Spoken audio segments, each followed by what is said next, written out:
Today we're diving into a text that's been called a cornerstone of Western culture, a lost scripture maybe as important as the Tao Te Ching, but it remains one of history's best-kept secrets. And you've probably never heard of it, which is kind of the point. So let me ask you a question. What if the Renaissance, that huge explosion of art, science, and philosophy, wasn't just about rediscovering Greek and Roman ideas? What if the whole thing was actually sparked by a book of ancient Egyptian magic?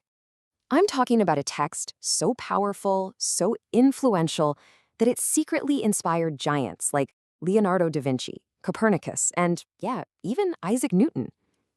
This is about a forgotten wisdom that helped build the very foundations of our modern world. So what is this mysterious book? Well, to really get a handle on its power, we've got to rewind way back to its origins as a truly forgotten spiritual classic. Okay, so here it is. It's called the Hermatica. Now, this isn't just one book. It's a whole collection of writings. And they're all attributed to this mythical Egyptian sage, a figure so wise, the stories say he actually became a god. This sage was Thoth, the Egyptian god of wisdom, the one they said invented hieroglyphs and revealed all knowledge to humanity. The ancient Greeks were just blown away by Egyptian wisdom, so much so that when they encountered Thoth, they said, hey, that's basically our god Hermes. But to show just how much they respected his incredible knowledge, they gave him this special title, Trismegistus, which means thrice great. But look, this wasn't just some dusty old text sitting on a shelf. Oh no, this thing became the secret ingredient, the fuel for that intellectual fire we now call the Renaissance. The sheer scale of its influence is, it's staggering. The list of people it influenced is a who's who of Western thought. Leonardo da Vinci, Copernicus, Isaac Newton, Shakespeare, Botticelli, even Queen Elizabeth's personal advisor, John Dee, and the mystic Giordano Bruno, and way later the psychologist Carl Jung. All of them pointed back to the Hermatica. And the journey of the text itself, it's like something out of a movie. It was studied in the legendary Library of Alexandria, then it vanished during the Dark Ages. It popped back up inspiring Islamic mystics like the Sufis. And then in 1460, a copy finally landed in Florence and basically lit the fuse for the Renaissance before getting slammed by a critic in 1614 and fading away again. And we're not talking about some vague influence here. This had real world-changing consequences.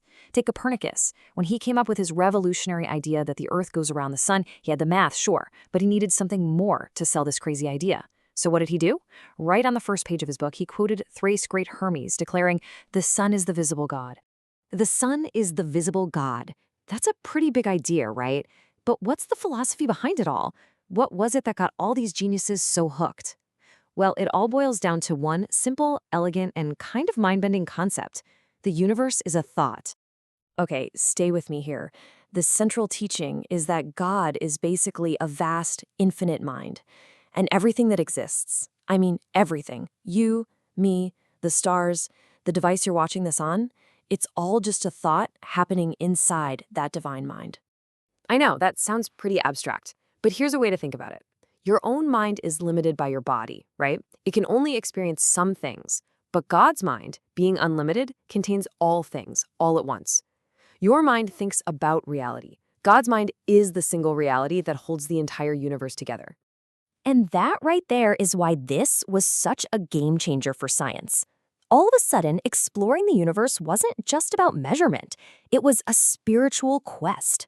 These early scientists believed their work was a way to explore the mind of God, to try and understand the Creator's thoughts by figuring out how the cosmos works. So, if the whole universe is a thought in a divine mind, where does that leave us? Well, according to the Hermatica, it puts humanity in a pretty special and, frankly, very powerful position. This idea was radical back then, and honestly, it's still pretty radical today. So many other traditions start with the idea that humanity is somehow fallen or sinful.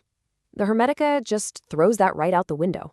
It declares, quite simply, that man is a marvel, a being that's worthy of wonder. So, what makes us so marvelous? It's our dual nature. See, we have an immortal mind, like a perfect little snapshot of the divine. But it's housed inside a mortal body, subject to all the laws of the physical world. That makes us the living bridge, the connection point between the spiritual and the material. And this is where it gets really wild. The Hermetica makes this incredibly bold claim that in some ways, humanity is actually greater than the gods who only live in heaven. And why? Because a human can travel to the heavens in their mind without ever leaving Earth. We get to traverse both realms. So if we have this incredible potential, what are we supposed to do with it? What's the whole point? For the Hermetica, the answer is clear. The goal of life is to walk the path to rebirth. And this isn't about just believing in God in the usual sense. The goal is to know God, to experience the divine directly. It's a call for a profound spiritual rebirth, a transformation where you awaken and fully realize your own divine nature.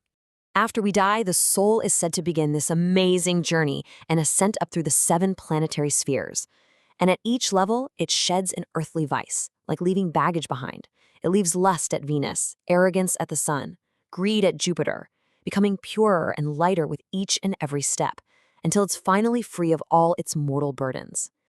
And once it's been stripped of all those impurities, what's left is pure mind. The soul is no longer separate. It enters into communion with God, and it achieves the ultimate goal, the consummation of true knowledge, or what the Greeks called gnosis. And that brings it all right back around to us, right here, right now. Because the Hermetica isn't just an ancient text, it's a direct challenge. It presents this vision where our minds aren't just little machines for thinking, but divine sparks capable of knowing the entire cosmos. So that leaves us with one final big question to chew on. If your mind is an image of God's, what are you truly capable of knowing?